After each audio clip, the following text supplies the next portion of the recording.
Va commencer donc notre intervention aujourd'hui. Et le sujet que j'ai choisi est lié bien sûr aux événements que nous venons de traverser. On est maintenant depuis 2 jours en état de cessez-le-feu, ce qui est bien évidemment la plus grande de toutes les plaisanteries. Mais comme on sait, je veux dire, excusez-moi de le dire, mais il n'y a pas plus naïf qu'un juif. Donc, il y a un cessez-le-feu pour permettre à nos ennemis de se renforcer. Ils vont recevoir des milliards du Qatar, ils vont recevoir des milliards des gouvernants européens, et puis ils vont reconstruire tout ce qu'on a détruit, et puis après ils nous réattaqueront. Et bon, ce n'est pas vraiment le sujet. Je voudrais aujourd'hui faire le point, fermez vos micros mes amis, je voudrais aujourd'hui faire le point sur un sujet beaucoup plus profond à partir de la Torah pour expliquer un petit peu ce qui se passe avec le monde qu'on appelle en hébreu le monde d'Ishmaël, et pour expliquer que finalement, comme je l'ai souvent dit au niveau du peuple juif, que le peuple juif est l'un des peuples les plus infiltrés de toute l'histoire des nations. Il a été infiltré, on le voit dès la sortie d'Égypte, où le Erev Rav, quantité énormément de non-juifs ont rejoint le peuple juif, et comme nous expliquent nos maîtres, le pharaon avait infiltré des espions à lui à l'intérieur du Erev Rav pour pouvoir détruire Israël de l'intérieur. Et comme c'est un message de la Torah, c'est un message éternel qui est vrai jusqu'à aujourd'hui, le peuple juif est extrêmement, extrêmement infiltré par des ennemis d'Israël déguisés en juifs afin de le détruire de l'intérieur. Mais comme je vais l'expliquer aujourd'hui, le monde d'Ishmaël aussi est un monde extrêmement, extrêmement infiltré. Et là, je voudrais faire un point très, très important avec vous. Vous savez que d'une manière générale, on appelle tous les musulmans des Arabes. Déjà, c'est une erreur inimaginable, même au niveau du plus simple des hommes. Les Pakistanais ne sont pas des Arabes, les Afghanistans ne sont pas des Arabes, et les Libanais et les Iraniens ne sont pas des Arabes. Comme on va le voir clairement dans la Torah, les Iraniens sont des Occidentaux. Les Pakistanais, les Afghans ne sont absolument pas des Arabes. Donc, d'une manière générale, on parle les Arabes ou les musulmans. En hébreu, on parle de Ishmaël. Mais en vérité, revenons à la source d'Ishmaël. Ishmaël est le fils d'Abraham, avec Agar, mais c'est le fils d'Abraham. Maintenant, Ishmaël a grandi, il est resté pratiquement toujours dans la région qu'on appelle le Proche-Orient. Il a eu, comme on le voit dans la Torah, il a eu 12 enfants. On peut imaginer que ces 12 enfants ont eu aussi énormément d'enfants. Et donc, c'est très vite, on va dire en quelques siècles, c'est devenu un peuple.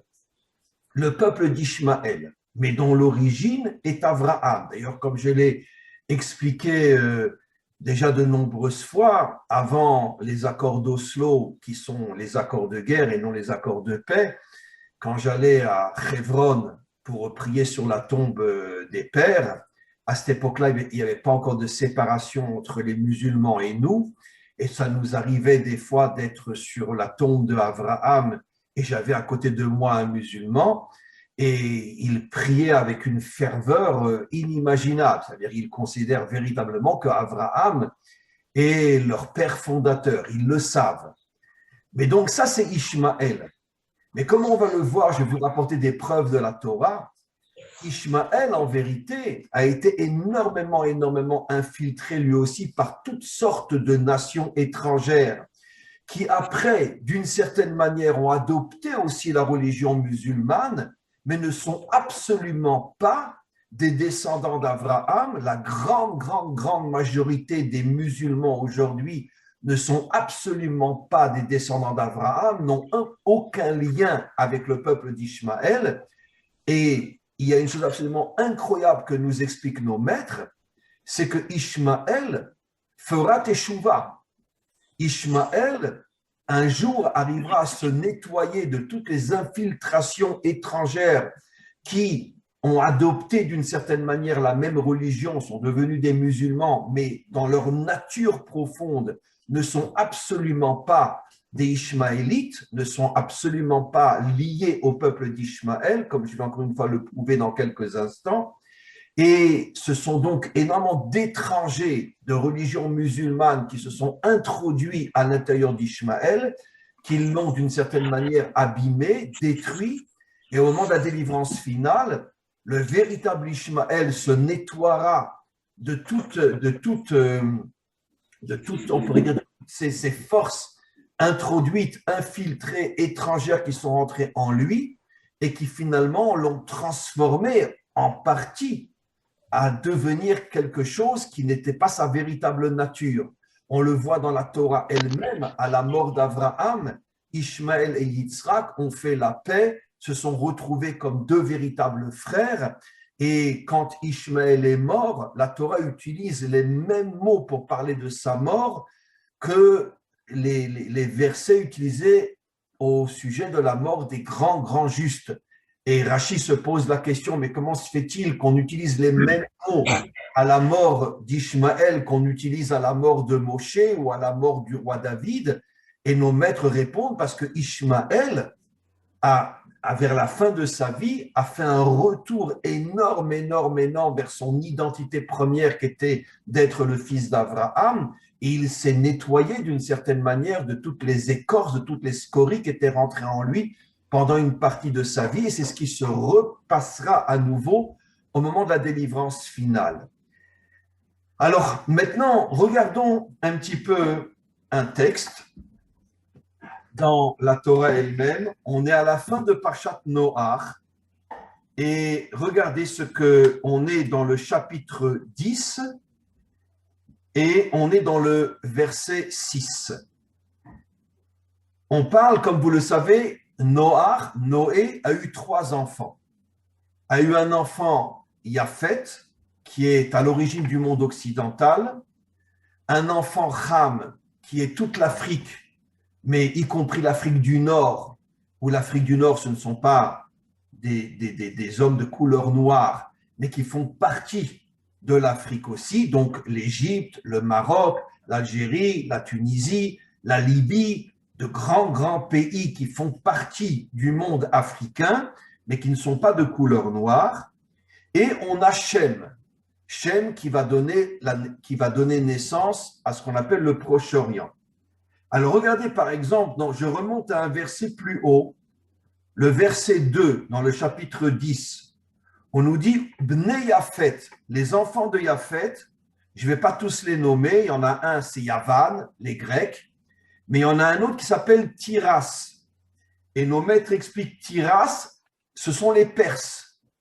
Ce qui veut dire qu'aussi extraordinaire que ce soit, les Iraniens d'origine perse sont des Occidentaux. La Torah dit clairement que Tiras, et nos maîtres expliquent depuis des millénaires que Tiras, c'est Paras, les Perses, donc aujourd'hui l'Iran, et le fils, Tiras était le fils de Japhet, donc le fils de celui qui a fondé l'Occident. Donc, dire que les Iraniens sont des Arabes, c'est comme dire d'un homme qu'il est une femme ou une femme qu'il est un homme, bien qu'en vérité, aujourd'hui, oui, c'est plus fréquent. Mais en tous les cas, c'est ridicule, parce que les Iraniens ne sont absolument pas des Arabes. En plus, ils ne sont même pas musulmans comme la majorité des musulmans, car ils sont chiites, alors que la majorité des musulmans sont sunnites. Donc, ils n'ont rien à voir avec le monde arabe.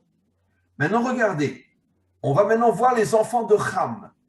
Ham, donc, c'est ceux qui se sont installés sur tout le territoire d'Afrique du nord au sud. Bnei Ham, Cush, Mitzrayim, les Égyptiens sont les enfants de Ham, Put ou Knaan, les Knaanéens qui ont conquis la terre d'Israël. Et maintenant, regardez ce qu'il nous dit. Cush, Yalad et Nimrod, l'un des fils de Ham qui était Cush, a mis au monde le fameux Nimrod, le premier dictateur biblique. Et regardez où il s'est installé. Il a quitté l'Afrique D'abord, je lis un verset. Où Echel Liot Gibor Baaretz, ça a été le premier dictateur de l'histoire biblique. Ouaya Gibor Tsaïd Ifne Hachem, il volait les gens de devant Hachem, ça veut dire en français, il faisait tout pour empêcher les gens de se rapprocher d'Hachem. Vateir Eshit Mamlachto Bavel, et c'est lui qui a fondé la Babylonie, l'Irak actuel. Donc, Nimrod était un descendant de Ham, il a quitté l'Afrique, il est venu au Proche-Orient, et c'est lui qui a fondé le royaume babylonien. Vateir Eshit Mamlachto Bavel, Babylone. Donc, on voit qu'il y a eu une infiltration à l'intérieur du monde ishmaélique, parce que Ishmaël vivait dans le Proche-Orient, et finalement, la première grande civilisation dont va sortir beaucoup plus tard Nabucodonosor qui va détruire le premier temple, cette civilisation, les Babyloniens, a été fondée par quelqu'un qui a quitté l'Afrique, Nimrod, le premier grand dictateur, et qui a fondé la première grande civilisation qui va détruire le premier temple, Babel. Donc on voit que la Babylone a été fondée par quelqu'un qui n'était pas ishmaélite. On va aller un petit peu plus loin. Ou Mitzraïm, on revient maintenant au deuxième fils de Ham qui s'appelle Mitzraïm, qui est un Égyptien. Donc, l'Égypte ne sont pas des Arabes. Aujourd'hui, vous demandez à n'importe qui dans la rue, les Égyptiens sont des Arabes, il va te dire oui. Les Égyptiens ne sont pas des Arabes, ce sont des descendants de Ham, donc d'origine africaine. Regardez ce que dit le texte. Mitzraïm yaladet Ludim, Mitzraïm a eu au monde plusieurs enfants, les Ludim, les Anamim, les Léavim, les Naftouchim. Bon, peu importe. Maintenant, regarde ce qui a marqué après. Le verset d'après, c'est le verset 14. Vet Patroussim, vet Kasluchim. Il a mis au monde encore deux enfants, les Patroussim et les Kasluchim. Et regardez ce que dit le verset. Asher Yatsu Misham Plishtim. Et les Philistins sont sortis des Patroussim et des Kasluchim. Regardez ce que dit Rashi. L'expression, bon, pour ceux qui ne comprennent pas l'hébreu, vous ne verrez pas que l'expression est très étonnante. La Torah ne dit jamais quand un enfant naît qu'il est sorti d'eux. Il est né. On emploie le mot naissance. Et là, c'est marqué d'une manière un petit peu, on pourrait dire presque, comment qu'on dit, c'est un petit peu une insulte. On dit ils sont sortis d'eux. Pourquoi ils sont sortis de ces deux peuples? Regardez ce que dit Rashi. Mishneem Yatsu. Les Philistins sont sortis des Patroussim et des Kasluchim, c'est-à-dire, regardez ce que va dire Rashi.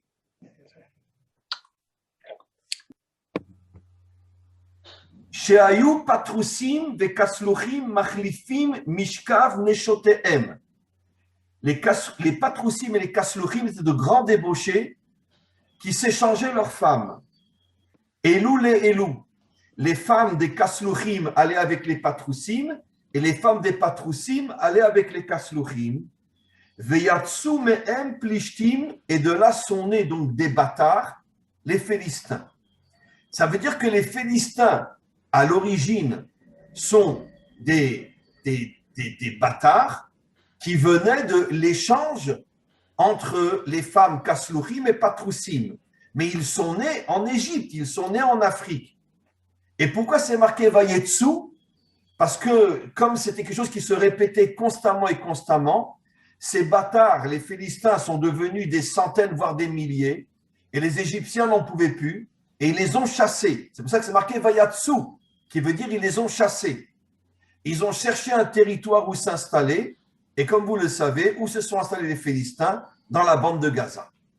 Ils se sont installés dans la bande de Gaza. Ce qui veut dire que tout le territoire de la bande de Gaza, on va en parler un peu plus tout à l'heure, est en vérité, à l'origine, ce ne sont pas des Arabes, ce ne sont pas des Ishmaélites, ce sont en vérité des gens d'origine africaine, africaine blanc, pas africain noir, mais africain blanc. Ça veut dire eux aussi, regardez ce qui se passe, Nimrod a quitté l'Afrique pour fonder la Babylonie dans le Proche-Orient. Les Philistins ont quitté l'Afrique pour s'installer dans une partie de la terre d'Israël, comme on va le voir dans quelques instants, qui est toute la bande de Gaza, et eux aussi ne sont pas des Ishmaélites. Et prenons maintenant quantité d'autres cas. Le Hezbollah, ce sont des Ishmaélites? Pas du tout. Ce sont des Libanais. On va dire que ce ne sont pas des Libanais, ce sont des Syriens. Car comme vous le savez, le Liban a été créé par les Anglais en volant à la Syrie par les Français, pardon, en volant à la Syrie une partie de son territoire, et les Français ont créé le Liban. Mais en vérité, le Liban, c'est en vérité la Syrie. La Syrie allait jusqu'à la mer, et les Français qui dominaient la Syrie il y a à peu près un siècle et quelques, ont eux créé le Liban, comme les Anglais ont créé la Jordanie. La Jordanie appartenait à l'Arabie saoudite. Mais les Anglais qui dominaient l'Arabie saoudite ont pris une partie de leur territoire et ont fondé la Jordanie. Ce sont les Occidentaux qui ont créé la Jordanie et qui ont créé le Liban. Vérifiez dans Google, vous verrez que j'ai raison. Donc, en vérité, le Hezbollah, ce sont des Syriens. Ils n'ont absolument rien à voir avec Ishmaël. Strictement rien à voir, comme les Iraniens n'ont rien à voir. Alors, le monde les appelle tous des Arabes, mais c'est faux. Maintenant, pour ceux qui étudient le Talmud, on voit dans le Talmud quantité d'histoires où il y a à peu près 2000 ans et plus, les Juifs avaient de très très bonnes relations avec les enfants d'Ishmaël. Et on voit très souvent des histoires où un Juif se promenait avec un descendant d'Ishmaël. Ça veut dire qu'il vivait d'une certaine manière dans le respect et dans la paix. Mais qu'est-ce qui s'est passé après? Après, à partir du moment où l'islam, parce qu'à l'époque du Talmud, l'islam n'existait pas encore, Mahomet est né à peu près 500-600 ans après le Talmud, puisque le Talmud, c'est à peu près 2000 ans et l'islam est né à peu près 1500 ans. Et donc, il y avait de très très bonnes relations entre Israël et Ishmaël, bien que Ishmaël commençait à être infiltré énormément par ceux qui venaient d'Afrique, par ceux qui venaient de Syrie, etc., etc. Mais après, qu'est-ce qui s'est passé? Après la naissance de Mahomet, la naissance de l'islam, et l'islam, d'une certaine manière, commence à se propager un peu partout. Et maintenant, je vais vous apprendre quelque chose de très, très important. En vérité, ceux qui ont propagé l'islam avec le sabre n'étaient pas des Ishmaélites, c'était en vérité des gens des autres pays, comme des Égyptiens, comme quantité d'autres, ou les Babyloniens qui ont été fondés par Nimrod, qui était lui-même un Africain du Nord, et ils ont accepté la religion musulmane, mais ils l'ont transformée d'une certaine manière en épée de guerre, la charia, pour conquérir le monde entier. Maintenant, vous comprenez maintenant pourquoi nos maîtres nous disent que Ishmaël fera teshuva. Quand Ishmaël se rendra compte qu'il a lui-même été infiltré par des étrangers qui ont pris sa religion, mais qui en vérité n'étaient absolument pas d'essence et d'origine ishmaélite, quand Ishmaël va se réveiller et prendre conscience, à ce moment-là, qu'il reviendra vers Israël, et je peux vous affirmer qu'au moment de la délivrance, l'amitié qu'il y aura entre Ishmaël, le vrai Ishmaël et Israël sera énorme, énorme, énorme, énorme, énorme. D'ailleurs, je vais aller beaucoup plus loin. Tous les dirigeants aujourd'hui, y compris au Proche-Orient, et je vais vous le prouver d'une manière très simple. D'ailleurs, j'ai un texte que je vais envoyer sur WhatsApp pour ceux qui sont sur mon WhatsApp. Ceux qui ne sont pas encore, inscrivez-vous. Mon numéro israélien pour faire l'indicatif 053 708 53 53. Je vais vous envoyer un texte incroyable qui montre que tous les chefs terroristes ne sont pas nés au Proche-Orient. Où est né Arafat? Où est né Arafat? En Égypte. Arafat était un Égyptien. Tous les dirigeants du Hamas aujourd'hui dans la bande de Gaza sont tous nés, la plupart en Égypte. Ce ne sont pas des Arabes, ce ne sont pas des Ishmaélites. Ne parlons pas du Hezbollah. Ce qui veut dire que pratiquement tous les dirigeants terroristes du monde, entre parenthèses musulmans, ne sont pas d'origine Ishmaël. Ce sont des infiltrés qui terrorisent Ishmaël. Comme on le sait, les prisons dans Gaza sont remplies de gens qui sont torturés à mort. S'ils ouvrent, relever leur petit nez. Ne parlons pas de la Syrie, ne parlons pas de l'Irak. Mais ça, bien sûr, les journaux ne vous le diront jamais en France. Mais on ne peut même pas imaginer ce qui se passe dans la bande de Gaza. Si on a un qui ouvre, relever son nez, il est coupé en morceaux. Sa femme est violée devant lui jusqu'à sa mort. Et puis après lui, il est torturé en prison. C'est ce qui se passe aujourd'hui encore à Gaza. C'est pour ça que les gens de Gaza sont terrorisés et n'osent pas bouger. C'est d'ailleurs l'une des raisons pour lesquelles, je ne rentrerai pas si je suis d'accord, pas d'accord, mais que quand il y a eu maintenant ce conflit entre Gaza et Israël, il y a eu un accident ou deux, mais pratiquement a tout fait pour ne pas bombarder les civils, parce qu'Israël sait que les civils eux-mêmes sont complètement piétinés par le Hamas, dont l'origine n'est absolument pas arabe. L'origine du Hamas, c'est l'Égypte. Et ainsi de suite, pratiquement tous les responsables terroristes du monde musulman, je n'ai pas dit arabe ni monde musulman, ne sont pas d'origine d'Ishmaël, ne sont pas des arabes à l'origine. Ben Laden n'était pas un arabe, Ben Laden n'était pas, c'est pour ça qu'il s'est réfugié après en Afghanistan. Ce n'était pas du tout un arabe, et quantité d'autres. Alors maintenant, qu'est-ce que je veux dire par là? Je veux expliquer qu'en vérité, je vais maintenant entrer dans des détails beaucoup plus importants. En vérité, on pourrait dire que dans le monde musulman, il y a en vérité deux parties. Et si j'ose dire, moi qui vis en Israël depuis presque 30 ans, je le sais très bien. Il y a énormément de musulmans qui sont des vrais descendants d'Ishmaël, qui ne sont pas anti-juifs et anti-israéliens. Pas du tout. D'ailleurs, vous avez à Paris un imam, je ne me rappelle plus son nom, qui est très pro-israélien et pro-juif. D'ailleurs, Chagoumi. oui, voilà, je ne sais pas comment il vit encore, c'est vraiment un miracle cet homme-là.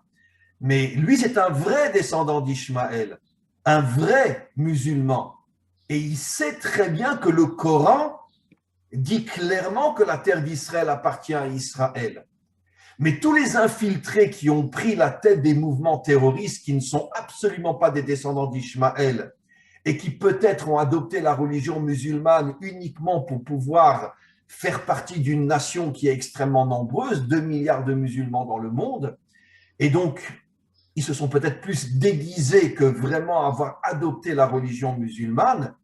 Les vrais musulmans ne sont pas les ennemis d'Israël. Je l'ai déjà dit, je veux dire, bon, je ne connais pas énormément de musulmans en Israël, mais j'en connais suffisamment et j'ai des relations très bonnes avec eux. J'ai en particulier un ami musulman, à chaque fois qu'on se voit, on se serre dans les bras. Et je sais qu'il m'aime et je sais qu'il me respecte. Parce que c'est un vrai musulman. Et il sait très bien que le Coran n'est pas contre Israël. Tout ça, ce sont des inventions qui viennent de tous ces infiltrés qui se sont déguisés en musulmans dans le but de détruire Israël, exactement comme Hitler ou comme Haman à l'époque de la reine Esther. Ça veut dire qu'en vérité, ils se déguisent, mais dans le but de détruire Israël. Ils se déguisent en nazis, ils se déguisent en musulmans, peu importe, mais ce sont des déguisés. Et malheureusement, c'est eux que, d'une certaine manière, tout le monde croit que ce sont de vrais musulmans, mais ce ne sont pas de vrais musulmans. Aujourd'hui, encore une fois, comme je vous l'ai envoyé dans le texte tout à l'heure sur WhatsApp, la grande majorité des dirigeants du Hamas dans la bande de Gaza ne sont pas nés dans la bande de Gaza, ils sont nés en Égypte ou dans d'autres pays, donc n'ont rien à voir avec les musulmans d'origine proche-orientale. Comme c'était encore une fois le cas d'Arafat, qui est né en Égypte, qui a quitté l'Égypte après pour devenir un leader du monde musulman, alors qu'il n'avait rien à voir avec le Proche-Orient, c'était un Égyptien, qui eux sont des descendants de Ham, comme on vient de le voir. Alors maintenant, je voudrais aller encore un petit peu plus loin et revenir sur une notion avant de vous céder la parole, très importante. Vous savez que le conflit avec donc la bande de Gaza, qui ne sont pas d'origine donc d'Ishmaël, a explosé pendant la dernière semaine du Homer, juste avant le don de la Torah, qui était la semaine de la Malchout, la semaine de la royauté. En plus, encore un phénomène absolument incroyable, toute la bande de Gaza appartient au territoire de la tribu de Yehuda. C'est marqué explicitement dans la Torah, dans Parshat Mishpatim, que la tribu de Yehuda s'étend donc dans tout le sud de la terre d'Israël jusqu'à la mer. Donc jusqu'à la mer, forcément, ça inclut toute la bande de Gaza. Oui, Yohan est en train de montrer une très belle image, effectivement, la tribu de Yehuda qui va jusqu'à la mer. Donc la bande de Gaza qui est sur la côte et forcément appartient à la tribu de Yehuda. Et il y a quelque chose d'absolument incroyable, c'est que finalement, la bande de Gaza est le seul territoire que même les plus grands leaders d'Israël, comme le roi David, ne sont jamais arrivés à conquérir.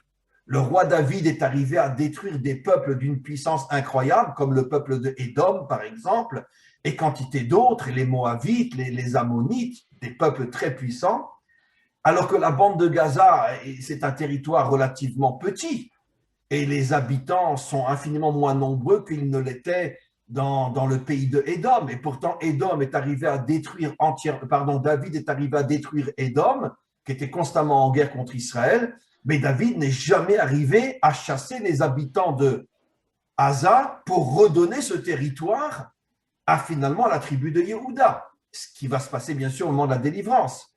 Mais comment se fait-il que le roi David n'est pas arrivé? Alors, il y a justement, je pourrais donner des explications pendant des heures, mais je vais toucher le point essentiel. Parce que justement, ils se sont installés on pourrait dire, dans la partie de la terre de Yehuda qui, en s'installant là-bas, a privé Yehuda de sa véritable force, comme je vais expliquer dans quelques instants. Et c'est pour ça que nous n'arrivons pas à les chasser jusqu'à la vue du Mashiach. Et je vais expliquer la chose suivante. Écoutez-moi bien. Vous savez que quand on est rentré à l'époque de Yehoshua en Eretz Israël, il y avait 7 peuples cananéens du côté ouest du Jourdain. Mais il y a 2 tribus et demie, Réhouven, Gad et la moitié de la tribu de Ménaché, qui se sont installés du côté est du Jourdain, dans ce qu'on appelle aujourd'hui la Jordanie, qui était à l'époque le peuple de Moab et le peuple de Ammon. Vous remarquerez que pour la première fois dans Parshat Lech Lecha, où Dieu s'adresse à Abraham et lui promet qu'il retrouvera la terre qui déjà à l'époque d'Abraham avait été volée par les Cananéens, qui étaient les enfants de l'Afrique, puisqu'il venait, Canaan était un enfant de Mitzraïm, qui a fondé le royaume de l'Égypte, et ils ont conquis la terre de Canaan, et Dieu promet qu'un jour cette terre reviendra aux enfants d'Abraham. Mais là, il y a un phénomène incroyable, il y a 10 peuples qui sont cités et non 7. Et nos commentaires posent une question, pourquoi 10? Plus tard, dans toute la Torah, on voit que Yehoshua a conquis les 7 peuples cananéens, pas 10. Pourquoi 7?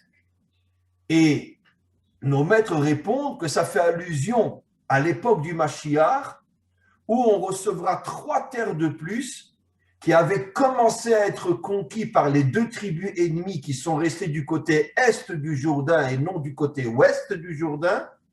Et à ce moment-là, on recevra 3 terres de plus, c'est-à-dire on aura 3 terres du côté est et 7 terres du côté ouest. Ça fera en tout 10 terres. 10 terres, pourquoi le chiffre 10? Par rapport aux 10 attributs divins, parce que chaque partie est sous, on pourrait dire, l'influence d'un des 10 attributs divins. Mais nos maîtres posent une question. Et la bande de Gaza, elle n'est pas citée. On parle des 7 peuples cananéens et de 3 terres du côté est, mais la bande de Gaza. Nos maîtres répondent que la bande de Gaza fait allusion à la 11e sphira, qui s'appelle le Keter, la couronne. Et le Keter, c'est ce qui donne d'une certaine manière la légitimation et la force à un roi. Nos maîtres disent dans le Talmud quelle est la différence entre un roi dans le sens réel et un dictateur. Un dictateur, disent nos maîtres, est un dirigeant sans couronne. Un roi est un dirigeant avec une couronne. On parle bien sûr pas de la couronne de Henri IV ou de Louis XVI, mais on parle de la couronne dans le sens de la légitimation. D'ailleurs, qui est appelée la couronne de l'homme? Mesdames, la femme, bien sûr. Pourquoi? Parce que c'est elle qui légitime l'homme et en fait véritablement un roi. Elle est sa couronne qui l'a révélée, le roi Salomon, en disant « Eshet Chayil ateret Baala », la femme guerrière est la couronne de son mari. Donc la couronne est la légitimation de l'homme. Donc, maintenant, nos maîtres disent qu'en vérité que la bande de Gaza est sous l'influence de la tribu du Kéter, de la couronne. Et maintenant, on comprend quelque chose d'absolument incroyable. Pourquoi les Philistins, quand ils ont été chassés de l'Égypte par les Égyptiens eux-mêmes, parce qu'au départ, c'était des bâtards, pourquoi ils se sont installés sur la bande de Gaza? Parce que dès le départ, ils avaient pour intention d'empêcher Israël de retrouver sa royauté, de retrouver sa couronne. C'est pour ça que même le roi David n'est pas arrivé. Il s'est battu toute sa vie contre les Philistins, mais il n'est pas arrivé à les chasser de l'endroit qu'ils nous avaient volé, parce qu'ils sont installés sur un endroit qui est directement sous l'influence du Kéter, qui est la plus haute et la plus élevée de toutes les sphirotes, qui correspond à la couronne. Ce qui veut dire qu'en vérité, la tribu de Yehuda a perdu sa couronne. Et finalement, elle est entre les mains, cette couronne est tombée dans la clipa, est tombée, on pourrait dire, dans l'impureté, dans la bande de Gaza. Et donc, c'est la raison pour laquelle nos maîtres nous disent que seul le Mashiach arrivera, et c'est pour ça que nos dirigeants aujourd'hui sont absolument incapables. Bon, personnellement, je pense qu'ils exagèrent et qu'ils auraient dû continuer et ne pas faire un cessez-le-feu comme ils l'ont fait. Mais bon, peu importe, mais quoi qu'il en soit, il n'y a aucune chance que nos dirigeants puissent arriver à récupérer la bande de Gaza. Seul le Mashiach arrivera à le faire, parce que le Mashiach va redonner la couronne à Yehuda, et à ce moment-là, va reconstruire la royauté et va permettre justement à Israël de pouvoir s'installer sur toutes les parties de la terre d'Israël, mais ça passe par la bande de Gaza. Qu'est-ce que j'ai voulu dire par là? J'ai voulu dire par là que, mes amis, le résumé est le suivant. Il faut une fois pour toutes, et ce que je dis, il n'y a que de moi que vous l'entendrez nulle part. En tout cas, pas dans les journaux et pas dans les médias, etc. C'est à ça que je fais allusion. Il faut comprendre la chose suivante. Le monde musulman est complètement infiltré. Il est infiltré par des forces étrangères qui se déguisent en musulmans pour pouvoir justement détruire l'État d'Israël, exactement avec la même vision qu'était celle de Hitler ou était celle des gens qui étaient à la tête des pogroms, etc. Et ils ont décidé de se déguiser en musulmans, mais en vérité, ils ne le sont pas. Vous savez que le fils du fondateur du Hamas, vous savez qu'il a quitté le Hamas, il a quitté son père, et il vit aujourd'hui en Amérique, et il s'est converti au christianisme. Ça veut dire qu'il était tellement écœuré de voir et de comprendre, il était le fils du fondateur du Hamas. Vérifiez dans Google, vous verrez que j'ai raison. Et donc le fils du fondateur du Hamas a quitté son père, a quitté la bande de Gaza, est parti s'installer à New York. Jusqu'à aujourd'hui, il est hyper protégé parce que sa tête est mise à prise par tous les terroristes. Je ne sais pas d'ailleurs comment il vit encore jusqu'à aujourd'hui. Bon, il doit être apparemment très protégé. Et il s'est converti au christianisme. Ça veut dire qu'il était tellement écœuré de comprendre que c'était une mise en scène d'une hypocrisie, d'un mensonge incroyable. Il a compris que toute l'intention de son père, ce n'était pas au nom du Coran, mais c'était tout simplement comme Hitler de vouloir détruire l'État d'Israël en se cachant derrière des inventions du Coran qui n'existent pas et qui ne sont écrites nulle part dans le Coran. Et donc, c'est pour ça qu'il a quitté finalement son origine musulmane, tellement il était écœuré. D'ailleurs, le fondateur du Hamas n'était non plus pas un descendant d'Ishmaël. Il venait lui aussi de l'Égypte.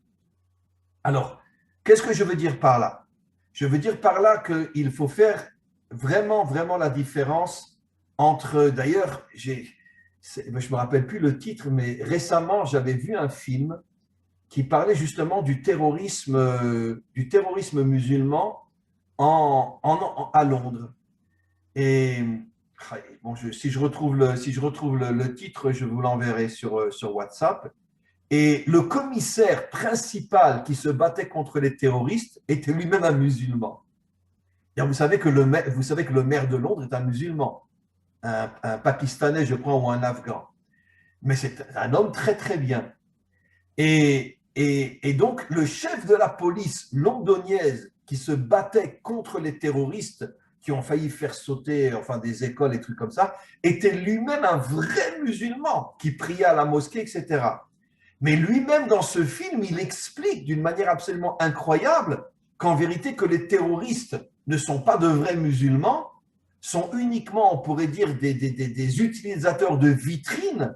Ils ont choisi l'islam parce que, bon, ils ne pouvaient pas choisir le christianisme parce que, bon, aujourd'hui, le christianisme, c'est tu aimeras ton prochain comme toi-même et tu ne peux pas être un homme de la charia si tu es chrétien aujourd'hui. Donc, ils ont préféré rentrer dans une religion, on pourrait dire, un peu plus virile, un peu plus guerrière, mais uniquement comme une vitrine pour pouvoir en vérité cacher leurs vraies intentions, qui est de dominer le monde entier en passant par la destruction de l'État d'Israël. Et si un jour ils y arrivent, je suis convaincu qu'en vérité, qu'ils laisseront tomber l'islam aussi. C'est uniquement une vitrine. Ce sont des nazis, tout simplement. D'ailleurs, n'oublions pas, mes amis, quel était le plus grand ami de Hitler? C'était Husseini, l'imam de Jérusalem. Qui a conseillé à Hitler de créer les camps de concentration? C'est l'imam Husseini, vérifié dans Google. Qui a créé l'unité nazie la plus cruelle de toutes les unités nazies? C'était des Croates musulmans, c'est Husseini qui vivait à Berlin. Ça veut dire que finalement, les camps de concentration ont été créés en 1942, 6 mois après la rencontre entre Husseini et Hitler. Jusqu'en 1942, les nazis se contentaient uniquement de faire de grandes fosses et de tuer les juifs dans les fosses. Husseini est venu, il a dit à Hitler, mais tu crois que tu vas détruire tous les juifs uniquement en faisant des fosses? Mais il va te falloir des siècles. Il faut aller plus vite. Et 6 mois après la rencontre, naissent les premiers camps de concentration. Qui c'est qui a donné cette idée? C'était Husseini. Mais Husseini lui-même n'était pas un Ishmaélite. C'était lui aussi un introduit qui se servait en vérité de l'islam pour détruire Israël et avec une intention un jour de conquérir le monde entier, comme les djihadistes. Et donc, il faut qu'on fasse bien, bien la différence entre le véritable Ishmaël qui est complètement perdu aujourd'hui, et il y en a, mais s'ils ouvrent la bouche, ils sont complètement massacrés par les dirigeants, entre parenthèses musulmans, et tout l'islam officiel aujourd'hui, qui est surtout un islam terroriste, qui n'est en vérité, qui n'a rien à voir avec l'islam. Comme le dit encore une fois cet imam parisien, qui constamment n'arrête pas de dire que finalement, que le Coran a été falsifié, que le Coran a été tronqué, et que finalement, on fait dire au Coran des choses qu'il n'a jamais dit. Et donc, on est dans une situation qui n'est pas facile. De la même manière qu'il y a des espions partout dans tous les peuples, et des fois à des niveaux très, très hauts, dans le peuple juif, n'en parlons pas, mais ce que je vous ai révélé aujourd'hui, c'est que même l'islam a été introduit et infiltré d'une manière inimaginable, jusqu'à ce qu'au moment de la délivrance finale, il y aura ce réveil du véritable Ishmaël qui comprendra et qui aura la force de se révolter contre toutes ces forces étrangères qui l'ont infiltré. Il se débarrassera bien sûr de toute... alors, je vois un mot, on va commencer par ces questions. Attendez, je vais aller sur les discussions. Pourtant, Mahomet, le fondateur du Coran, a massacré tous les Juifs sur sa route. Oui, c'est vrai.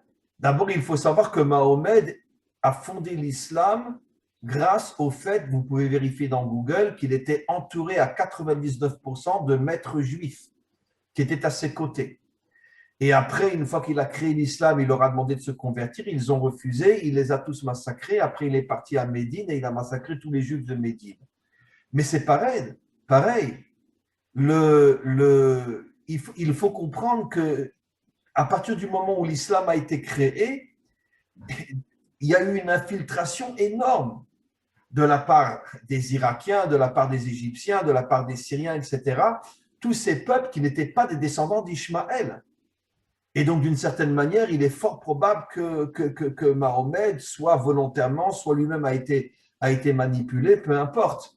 Mais en tous les cas, dès que l'islam est né, il a été malheureusement très, très vite capturé par des forces étrangères qui se sont servies de cet aspect un petit peu viril et guerrier de la religion musulmane pour pouvoir conquérir le monde. Car en vérité, c'est quoi le but finalement des leaders musulmans? C'est la conquête du monde entier. Et ils le disent clairement. Ils ne s'en cachent plus aujourd'hui, soit par la voie pacifique, soit par la violence, mais c'est ce qu'ils veulent.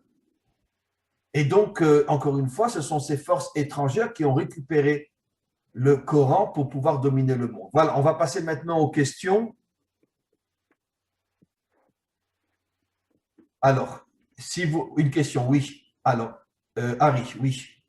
Oui, bonsoir, bonjour. Je me suis posé une question concernant Moshe et Yitzhak. Moshe, il n'a jamais pu entrer en terre d'Israël et Yitzhak n'en est jamais sorti. Est-ce qu'il n'y a pas une relation entre les deux? Alors, vous posez une question qui nécessiterait des heures de réponse. Je vais essayer de le faire de manière la plus courte possible. L'âme de Moshe va se réincarner dans le Mashiach, la Neshama de Moshe. Comme j'ai expliqué les différents niveaux d'âme, le Nefesh du Mashiach, c'est le Nefesh de David. Le Ruach du Mashiach, c'est le Ruach de Yosef. La Neshama de Moshe, c'est la Neshama du Mashiach, la Neshama de Moshe. Et la partie la plus importante de l'âme est la Neshama, qui donne, on pourrait dire, c'est pour ça que la Torah ne parle que de la Neshama. Quand Adam a été créé, il est dit Vaïpar be'apav nishmat chayim. Dieu a insoufflé en lui l'âme de vie. Il n'est pas dit nefesh ni war, mais neshama, pour nous faire comprendre que la neshama est la partie la plus importante de l'âme. Et l'âme de Moshe se réincarne dans le Mashiach. Et c'est la raison pour laquelle Moshe n'a pas pu rentrer en Israël, parce que Hachem voulait qu'il ne rentrerait en Israël qu'en tant que Mashiach et pas comme intermédiaire. Et donc, il a été, nos maîtres disent, Goël Rishon, Goël Acharon, le premier libérateur qui a sorti, qui a fait naître Israël en le sortant d'Égypte, et il sera le dernier libérateur en se réincarnant sous la forme d'un Gilgoul dans l'âme du Mashiach lui-même, et à ce moment-là, bien sûr, il sera en Eretz Israël. En ce qui concerne Yitzhak, la question est très importante aussi. Yitzhak, comme on le sait, représente la tribu de la Gvura, c'est-à-dire la qualité guerrière, la qualité de la force. Et c'est la raison pour laquelle il n'est jamais sorti de la terre d'Israël, parce que malheureusement, jusqu'à aujourd'hui encore, les millénaires d'exil ont énormément affaibli le peuple juif. Et Israël aujourd'hui, dans sa grande majorité et surtout au niveau de nos dirigeants, est un peuple qui se précipite constamment vers la paix, vers un cessez-le-feu, etc. On peut comprendre que l'ADN d'Israël a été énormément abîmé après des millénaires de souffrance, d'extermination, etc., au point qu'aujourd'hui, on pourrait dire dans son aspect premier, le juif n'aspire qu'à une chose, qu'on lui foute la paix, tellement il a souffert pendant des millénaires. Mais c'est un défaut. C'est un défaut qui renforce nos ennemis. Le cessez-le-feu que Bibi vient de faire aujourd'hui avec le Hamas est une catastrophe. D'ailleurs, énormément d'Israéliens le disent, énormément d'Israéliens disent il a perdu la tête, ce bonhomme-là. Et je suis le premier à le penser. Parce que après tout ce qu'ils nous ont fait, c'est eux qui ont commencé, c'est eux qui ont déclaré la guerre, c'est eux qui ont lancé les missiles, etc. Et tu te précipites à faire un cessez-le-feu, ça veut dire quoi? Alors, je pense que Bibi connaît, on pourrait dire, l'aspect primaire de son peuple. foutez-nous la paix, on en a marre. Donc, mais c'est un défaut, parce que finalement, on sait ce qui va se passer. Le Qatar va donner des milliards au Hamas, les dirigeants occidentaux sous la table vont lui donner aussi des milliards, soi-disant pour la population, mais on sait tous, vous le savez aussi bien que moi, que sur 1 million d'euros qui arrivent au Hamas, 99% sont retenus par le Hamas pour créer des armes et une minorité est donnée à la population qui vit dans une pauvreté inimaginable, alors qu'eux sont des multimilliardaires. Mais vraiment, les dirigeants du Hamas sont des multimilliardaires qui ont tous des comptes en Suisse, comme Arafat. On a découvert après sa mort qu'il avait des milliards et des milliards dans des comptes en Suisse dont profitent aujourd'hui sa femme et sa fille. C'est-à-dire que tout l'argent que les dirigeants européens lui donnaient, il est détourné pour les mettre dans son compte privé. C'est ce que font les chefs du Hamas et les chefs terroristes dans le monde entier aujourd'hui. Et donc, c'est pour ça que finalement, la population musulmane n'est pas dupe. La population musulmane sait qu'elle est exploitée, sait qu'elle est terrorisée par ces dirigeants qui n'ont rien de musulman, qui se servent de l'islam uniquement pour arriver à leur fin, le pouvoir et la richesse et surtout la destruction de l'État d'Israël, pour pouvoir après conquérir le monde entier. Donc, encore une fois, pourquoi lui n'a jamais quitté la terre d'Israël? Pour nous faire comprendre que si Israël ne retrouve pas sa force, ça veut dire sa détermination à aller jusqu'au bout, on ne s'en sortira pas. Malheureusement, pratiquement tous les dirigeants d'Israël se sont précipités après toutes les guerres à faire des cessez-le-feu qui ont préparé de nouvelles guerres. Et c'est le grand défaut des dirigeants d'Israël, c'est qu'ils n'ont pas ce courage d'aller jusqu'au bout. Il leur manque cette gvoura, il leur manque cette force, cette détermination de détruire jusqu'au bout l'ennemi. Israël, avec le Hamas, pourrait le faire en quelques jours, mais ils ne le font pas. Ils ne le font pas. Et encore une fois, c'est parce que, bon, il y a eu des enfants qui sont morts chez nous, il y a eu énormément de blessés graves, il y a eu énormément d'adultes qui sont morts pendant toute cette période-là, etc.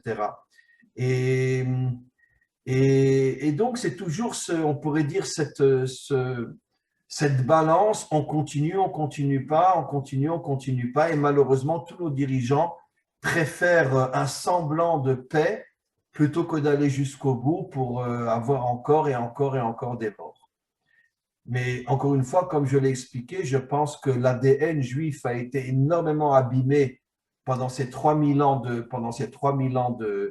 d'exil et qu'il reste très peu de véritables guerriers dans notre peuple. C'est-à-dire des gens qui seraient prêts à aller jusqu'au bout, quel que soit le prix à payer. Et donc, encore une fois, c'est ça le symbole de Yitzhak et de la terre d'Israël pour nous montrer que Israël ne pourra jamais retrouver sa terre s'il n'adhère pas à la qualité de Yitzhak qui est la Gvoura. Voilà. Y a-t-il d'autres questions? Oui, j'ai une question, si vous me permettez. Alors j'ai écouté votre cours avec M. Ababou et puis celui, le cours de la famille Cain. Et ici encore, aujourd'hui encore, il y a eu beaucoup d'informations, donc c'est assez intéressant, c'est très intéressant, surtout qu'ils se complètent. Mais cette idée selon laquelle les musulmans ont été complètement infiltrés, c'est une idée que je n'avais, en fait, en tout cas moi personnellement, jamais entendue. Est-ce qu'il y a des intellectuels, des religieux musulmans qui reprennent cette idée, qui la disent, qui la diffusent, et mieux qu'il la revendique. Parce que même Chalgoumi, je ne suis pas sûr qu'il parle de ça. Je sais qu'il critique effectivement tout ce qui est terrorisme musulman, mais est-ce qu'il parle justement de cette infiltration? Alors écoutez, je vais vous répondre d'une manière malheureusement très simple. Comme je l'ai fait allusion, et je pense que chaque personne qui m'écoute le sait, si un musulman authentique ose dire quelque chose, il est immédiatement exterminé dans des conditions atroces qu'on ne peut pas imaginer. Et je pense que si l'un d'entre nous rentrait dans une prison de Gaza ou dans une prison en Syrie, je pense qu'on mourrait plus vite que le prisonnier, tellement on aurait une crise cardiaque sur le moment, rien qu'à voir comment ils sont traités. Je vous signale que Morsi, combien de temps il a tenu dans une prison égyptienne? 1 an et demi.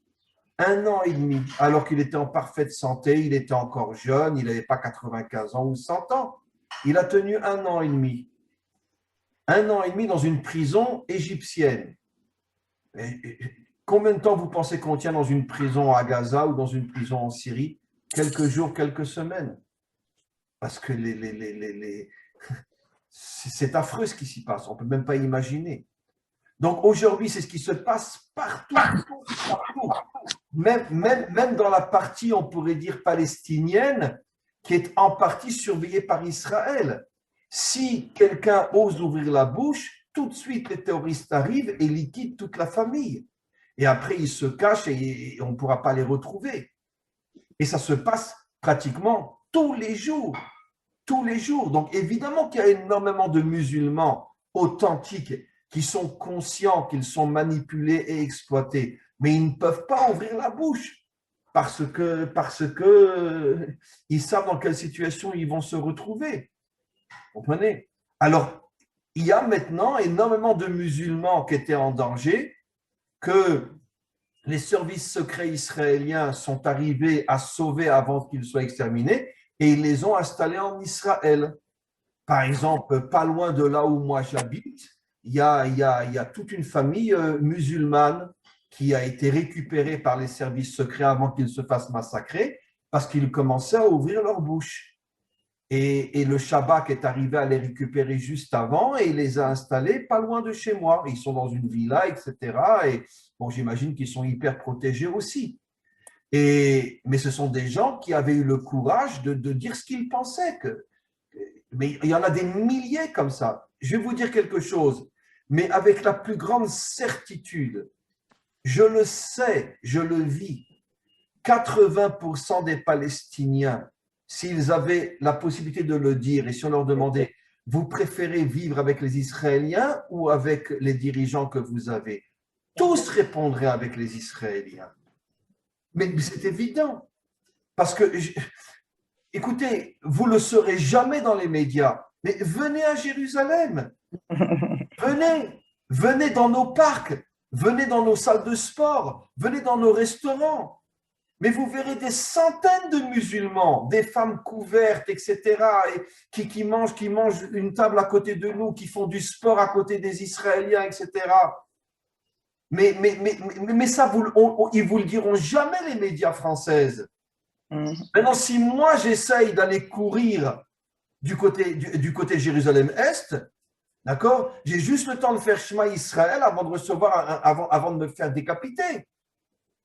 Alors que moi, je fais du sport ici du côté ouest, mais venez le voir. Vous verrez des centaines de musulmans qui courent sur nos parcs, qui courent sur nos cieux, qui font du sport, etc. Pendant très longtemps, j'étais dans une salle de sport, ce qu'on appelle un Machon Kosher, comment qu'on appelle, une salle de musculation ici en Israël, mais je vous garantis que les 2 tiers des sportifs là-bas, c'était des musulmans, avec lesquels je m'entendais d'ailleurs très très bien. D'accord? Et donc, chez nous, ils ne sont pas du tout bloqués. Venez à Jérusalem, rentrez dans n'importe quelle pharmacie. Toutes les pharmacies à Jérusalem sont tenues par des musulmans. Toutes les pharmacies à Jérusalem sont tenues par des musulmans. Du côté juif, du côté Israël. Vous comprenez? Mais ça, on ne vous le dira jamais. On vous ment. Et si vous venez en Israël, vous rentrez dans n'importe quelle pharmacie à Jérusalem, vous allez voir une femme couverte, complètement musulmane, qui parle un hébreu parfait, qui a fait des études dans une université israélienne, qui est devenue pharmacienne et qui dirige une pharmacie. Imaginez-vous un juif qui tient une pharmacie du côté de Jérusalem-Est. Je ne sais même pas s'il aura le temps de faire Shema Israël. Même à Jérusalem-Est, qui est sous surveillance israélienne. Mais c'est impossible. Vous comprenez? Donc, évidemment que le musulman, on pourrait dire standard, préfèrent des milliards de fois le régime israélien que le régime palestinien. Mais ils ne peuvent pas le dire, parce que s'ils le disent, ils sont tout de suite massacrés. C'est ça le grand, grand problème que nous avons ici. Comprenez? Et évidemment, tous les médias racontent le contraire, et au contraire, le peuple palestinien de son indépendance, c'est faux. Le peuple palestinien ne veut pas son indépendance. Parce que si c'est une indépendance sous le régime terroriste, ils savent très bien qu'ils vont être massacrés dès qu'ils vont oser ouvrir la bouche. Pas forcément sur le plan politique, même sur n'importe quel plan. Les terroristes sont milliardaires, le peuple de Gaza crève de faim. Tout l'argent que Macron envoie à Gaza, c'est eux qui récupèrent tout. Et les gens à Gaza crèvent de faim. Maintenant, regardez le bord de mer. Ça, on ne vous montrera jamais les photos du bord de mer de Gaza. Regardez les villas, regardez les hôtels, regardez les immeubles où tous les dirigeants du Hamas vivent. Des multimillionnaires. Maintenant, rentrez dans Gaza et allez voir une famille de Gaza dans quelle maison elle vit. Et demandez-lui si elle a de quoi manger. S'ils ont une pomme pour la semaine, c'est beaucoup. Alors que tous les dirigeants de Gaza vivent dans des villas sur le bord de mer inimaginables. Mais ces photos-là, on ne vous les montrera jamais en France. Mais nous, on les connaît, on les voit en Israël, ces photos-là, parce que grâce à Dieu, on s'est photographié. Et on voit dans quel genre de villa ils vivent. C'est les villas de Saint-Trope. Alors que 100 mètres plus loin, les gens de Gaza n'ont pas de quoi manger. Pourquoi? Tout l'argent qu'ils récupèrent, ils le gardent pour eux.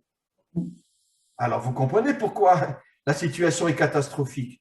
Mais un jour viendra où le peuple musulman, je pense, arrivera à se révolter et fera tomber tous ces dirigeants qui l'exploitent et qui finalement le terrorisent. Voilà, y a-t-il une question? Oui? Oui. Bonjour, Rav. Oui. Oh. Juste un instant. Elle a juste levé le doigt avant vous. Oui, vous êtes? Allez. Moi? Oui, oui. Oui, bonjour Rav. Oui. Je me posais la question, comment se fait-il que jusqu'en 67, si je ne me trompe pas, le peuple juif était appelé palestinien? Comment se fait-il qu'il s'est laissé prendre ce nom? Et ensuite, comment se fait-il qu'en 2005, Israël a redonné une partie de Gaza aux musulmans? Qu'est-ce que ça a provoqué dans le géopolitique finalement, toutes ces deux choses? Alors, pour répondre à votre première question, les premiers qui ont appelé Israël la Palestine, ce sont les Romains après la destruction du deuxième temple. Oui. Vérifiez, vous verrez. Oui, ça c'est vrai. Ils ont voulu éradiquer le nom Israël, et comme la bande de Gaza était toujours entre les mains des Philistins et de leurs descendants, et donc ils ont pris le mot Philistin, Philistine, Palestine, oui. Et ils l'ont donné à tout Israël. En vérité, le mot Palestine il vient du mot Philistin. Voilà. D'ailleurs, en hébreu, Plishtim veut dire conquérant. Liflosh veut dire conquérant. Ça veut dire que ce sont en vérité des conquérants. Ils nous ont volé notre terre. Maintenant, donc ce sont les Romains. Après les Romains, à l'époque des croisés, ils ont continué à l'appeler Palestine. Après, à l'époque des Ottomans qui étaient musulmans pendant des siècles, évidemment, c'est la Palestine. Et même quand après ça a été les Anglais pendant quelques années, ils ont continué à l'appeler la Palestine. Donc en vérité, ce sont les nations qui ont obligé les Juifs à se nommer habitants de la Palestine. Voilà. Jusqu'à ce que Israël retrouve son indépendance en 1948. Et là, on a appelé notre partie à nous Israël. Mais encore une fois, c'est venu des Romains et c'est venu de tous les conquérants de la Palestine qui nous obligeaient à accepter ce nom. Oui, mais c'est quand même le KGB qui a fait à un moment donné parce que les Arabes jusqu'en 67 ne voulaient pas être appelés Palestiniens, ils voulaient rester Arabes. Absolument. Ceux qui ont créé la Palestine, c'est le KGB. Vérifiez dans Google, etc. C'est le KGB qui a inventé la notion du peuple palestinien. Voilà. Comme vous le dites à merveille, vraiment félicitations, les Arabes ne voulaient pas être appelés palestiniens car ils se considéraient comme étant arabes et c'est le KGB et la Russie qui a contraint les dirigeants palestiniens dont Arafat à terroriser les Palestiniens, leur dire, ah, vous ne voulez pas, vous allez en prison. Et donc, ils ont été obligés d'accepter le titre de Palestinien créé par le KGB. Vous pouvez le vérifier dans n'importe quel livre. Vous verrez que le peuple palestinien a été créé par le KGB. Encore une belle invention des Occidentaux. Donc voilà, la deuxième question. Pourquoi on a rendu le Gush Katif, donc une partie de la… Eh ben, je vous répondrai d'une manière à la Dino, d'accord? Dans chaque homme et dans chaque peuple, il y a des qualités et des défauts, d'accord? Et le défaut du peuple juif, c'est encore une fois ce que j'ai expliqué. Sans doute lié à des millénaires de souffrance, je pense que dans sa grande majorité, les Juifs recherchent la tranquillité, je ne dirais pas la paix, parce que ce n'est pas la paix, la tranquillité à tout prix et à n'importe quel prix. Il est vrai que juste avant que Sharon, c'est lui qui a redonné le Gush Katif, qui était pourtant un grand combattant d'Israël, c'est à lui qu'on doit la victoire de Yom Kippour, etc., et quantité d'autres choses, mais c'est lui qui a redonné le Gush Katif. Il est vrai que dans les années 2, 3, 4, 5 années qui précédaient la restitution du Gush Katif à la bande de Gaza, il y a eu beaucoup d'attentats dans cet endroit-là. Il y a cette histoire très célèbre d'une mère avec tous ses enfants dans la voiture qui a été mitraillée et le père se retrouvait sans femme et sans enfants. Il y a eu un attentat dans une yeshiva où il y a eu pas mal de jeunes étudiants qui ont été massacrés aussi. Il y a eu pas mal d'attentats, il est vrai. Alors, comment les dirigeants ont réagi? Eh bien, avec le défaut et non avec la qualité. La qualité aurait été de dire « Ah, vous nous tombez dessus, vous massacrez nos femmes et nos enfants, ben nous, on va vous tomber dessus aussi. » Et ça n'a pas été le choix qui a été fait. Le choix a été un choix catastrophique de se dire « Bon, ben si on leur redonne une partie de la bande de Gaza, peut-être qu'ils nous foutront la paix. » Et tout le monde sait qu'on n'a jamais été autant bombardé par la bande de Gaza que depuis qu'on a rendu le Gush Katif. Voilà. Parce que ce que le juif standard ne comprend pas, c'est que la mentalité de ces gens-là est à l'extrême opposé de la nôtre. Ça veut dire la mentalité musulmane est si tu te soumets à moi, je t'écrase. Eux ne comprennent pas, ils n'ont pas dans leur mentalité la notion de paix. Ils ont la notion de soumission. Ils ne comprennent pas, comme à la rigueur dans le monde chrétien ou dans le monde occidental, on fait un traité de paix. Ça ne veut pas dire que je me soumets à toi. Je veux que toi et moi, on soit tranquilles. Mais dans la mentalité musulmane, un traité de paix, c'est un acte de soumission. Ça veut dire que tu es faible. Et donc, ça lui donne la motivation de se reconstruire pour te détruire plus encore. La notion de paix, il faut savoir, la notion de paix n'existe pas dans la mentalité des dirigeants musulmans aujourd'hui. Ça n'existe pas. Le mot, ils disent salam alaikum, mais ça, ils le disent entre musulmans. Mais vous ne verrez jamais qu'un musulman va dire à un juif ou à un chrétien salam alaikum. Non. Il lui dit tu vas bientôt disparaître, ça c'est sûr, mais pas salam alaikum. Rien qu'entre nous, il y a salam alaikum. Vous comprenez? Et donc, encore une fois, le grand problème de nos dirigeants, c'est qu'ils refusent de comprendre comment la mentalité musulmane fonctionne. Si tu proposes un cessez-le-feu, tu es vu comme un faible, comme un lâche. Et il t'écrasera la prochaine fois encore plus que ce qu'il vient de le faire. Parce qu'encore une fois, chaque peuple a sa mentalité, chaque peuple a sa sensibilité. Et malheureusement, les dirigeants juifs refusent de comprendre le musulman selon sa manière à lui de fonctionner. Et c'est pour ça qu'on est toujours en train de courir vers un cessez-le-feu qui ne fait que préparer la prochaine attaque encore plus cruelle que la précédente. Voilà. Merci. Oui, Agnès. Bonjour. Dans votre cours, vous dites en fait que parmi les 3 territoires, donc Réhouven et Gad, vous dites un demi-territoire de Ménaché. Pourquoi? Parce que il y a plusieurs explications. L'une que je vais donner, parce que la tribu de Ménaché était une tribu, entre parenthèses, très sioniste, très Eretz Israël. Et Moshe avait très, très peur que les deux tribus qui allaient rester du côté Est se déconnectent d'Israël. D'ailleurs, ça s'est presque produit. Et donc, c'est pour ça qu'il a pris la moitié de la tribu de Ménaché pour les mettre avec eux, pour que cette tribu-là toujours réveille en eux le sentiment d'appartenir au peuple d'Israël. Vous comprenez? C'était donc pour pouvoir justement ne pas les perdre, ces deux tribus. Entre parenthèses, les premières tribus qui ont été exilées par Sancheriv étaient les tribus du côté Est, justement. Parce que, oui, Réhouven et Gad, parce que Sancheriv, comme beaucoup de dirigeants de l'époque, savaient que ces tribus-là s'étaient un petit peu déconnectées du peuple juif, justement en vivant de l'autre côté du Jourdain, et étaient devenus comme un peuple en soi.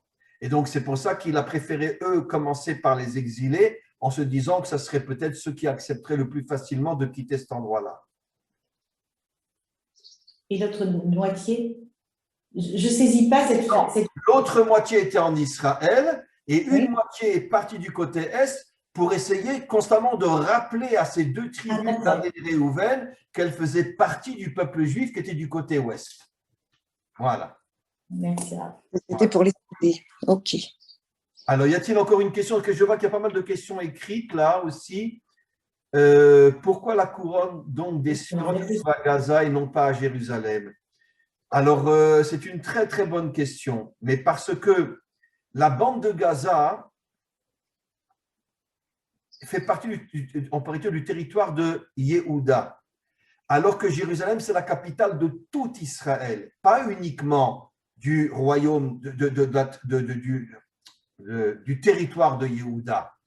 Donc, c'est pour ça que la couronne de Yehuda, une fois que Yehuda récupérera sa couronne en récupérant la bande de Gaza, à ce moment-là, Jérusalem redeviendra effectivement la véritable capitale, pas seulement d'Israël, mais on pourrait dire la capitale spirituelle de l'humanité tout entière. Comme je l'ai souvent expliqué, le troisième temple, à la différence des deux premiers, ne sera pas le temple d'Israël, mais le temple de l'humanité tout entière. Comme il est dit, ma maison sera une maison de prière pour toutes les nations. Et donc Jérusalem deviendra la capitale spirituelle du monde entier, pas seulement d'Israël. Mais pour ça, il faut d'abord que Yehuda récupère sa couronne, qui est la bande de Gaza. Et à partir du moment où il récupère sa couronne, il retransforme Jérusalem en capitale d'Israël et en capitale de l'humanité tout entière. Mais encore une fois, Jérusalem n'est pas véritablement une partie du territoire de Yehuda, mais plutôt la partie qui est la synthèse de tout Israël. Il y avait une autre question de Ruth Tourny. L'islam est quand même un fléau mondial et ils ont le plus grand financement et soutien des régimes de toutes parts. Oui, mais encore une fois, je tiens à faire cette précision. Il m'a fallu moi-même des années pour le comprendre et le vivre. Je tiens encore une fois à rappeler que pas tous les musulmans et pas tout l'islam sont des terroristes. Ils ne sont pas tous antisémites, ils ne sont pas tous anti-occidentaux, etc. Le vrai musulman, et malheureusement, ce sont ceux qui sont complètement écrasés aujourd'hui par leurs dirigeants, le vrai musulman n'a rien à voir avec l'islam officiel. L'islam officiel, ce sont des terroristes, ce sont des gens qui sont à la solde de l'Occident, des dirigeants occidentaux. Aujourd'hui de Biden, on sait très bien que, je vais vous révéler quelque chose de très simple, le conflit qui vient d'avoir entre Gaza et Israël, c'est uniquement un coup monté de Biden pour que Israël soit préoccupé, pour qu'il puisse continuer ses arrangements avec l'Iran. Biden est en train de préparer, de renforcer l'Iran à attaquer Israël, et donc il avait besoin de 2 semaines ou 3 semaines de calme pour qu'Israël lui foute la paix, et donc c'est pour ça qu'il a payé les chefs du Hamas à attaquer Israël pour qu'il puisse continuer à faire ses accords secrets avec l'Iran.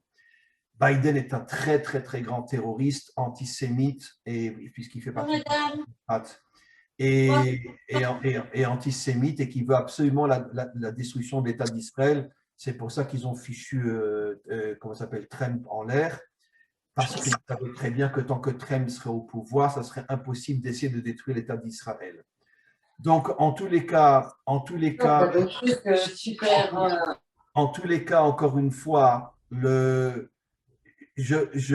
quand on dit l'islam, il faut faire encore une fois, mes amis, la distinction entre le peuple qui, dans sa grande majorité, est terrorisé par ses dirigeants et qui n'est pas forcément officiellement du côté de ses dirigeants, et les dirigeants officiels de l'islam qui, eux, sont tous des terroristes qui sont en mèche avec les dirigeants occidentaux et qui ont tous pour projet de détruire l'État d'Israël pour après imposer le nouvel ordre mondial.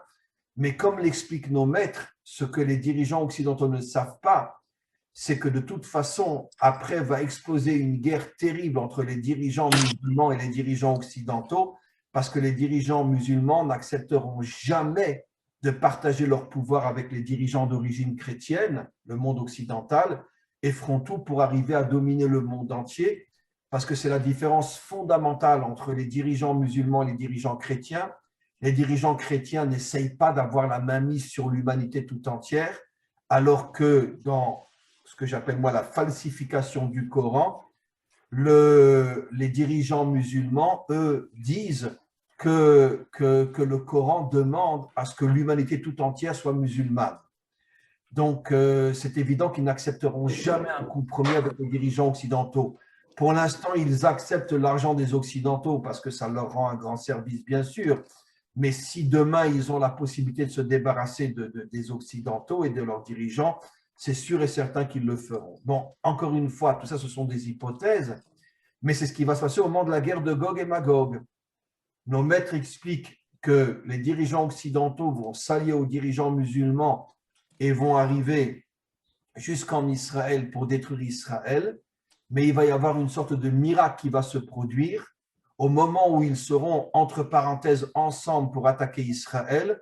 Un conflit interne va naître entre les dirigeants musulmans et les dirigeants occidentaux, et au lieu d'attaquer Israël, ils vont se faire la guerre entre eux. C'est plus ou moins ce qu'on voit aujourd'hui, parce que aujourd'hui aussi, on voit des attentats partout dans le monde occidental, pas tous les jours, bien sûr, mais on en voit.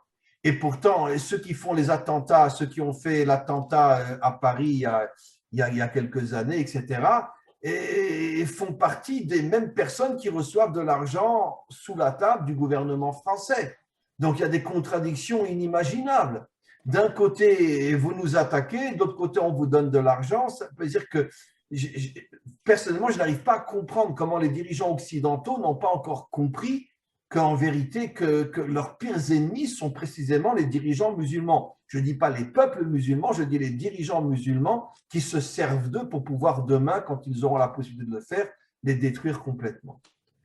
Voilà mes amis, il est déjà bien tard et j'ai dans pas trop longtemps un autre cours cet après-midi.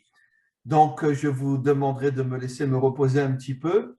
Et en tous les cas, encore une fois, un très très grand merci. J'espère que les explications d'aujourd'hui vous ont satisfait, vous ont apporté beaucoup de nouveautés que je pense que vous n'auriez jamais entendues nulle part. Et on se... Alors oui, oulala, une très mauvaise nouvelle. La semaine prochaine, je ne pourrai pas faire cours. Je ne pourrai pas faire cours la semaine prochaine, j'ai un empêchement incontournable. Et donc, vous me pardonnez? Oui. Non. Bon. Alors, les Marseillais ne me pardonnent pas, mais ce n'est pas grave. Donc, je suis vraiment désolé. La semaine prochaine, je ne peux pas faire cours. Lundi, peut-être le lundi. Et le lundi, j'ai plein de cours, c'est ça le problème. Cher ami, j'ai 2 à 3 cours par jour. Donc, je ne peux pas plus un 4e. Écoutez, vous me pardonnez. Dimanche prochain, il n'y a pas cours, mais le dimanche d'après, on reprend. Il y aura 2 cours. Alors, on fera un cours d'1h30. Allez, pour rattraper. On fera un cours d'1h30 pour rattraper. Donc, dimanche en 15, on fait de 11h à 12h30. Comme ça, je rattrape. Voilà. Bon courage, Val. Merci beaucoup. Merci à vous. Et à tous. Merci beaucoup pour votre présence. Merci beaucoup pour vos questions. Et on se retrouve dans 15 jours. À très, très bientôt, mes amis. Au revoir. Maître, au revoir. Au revoir.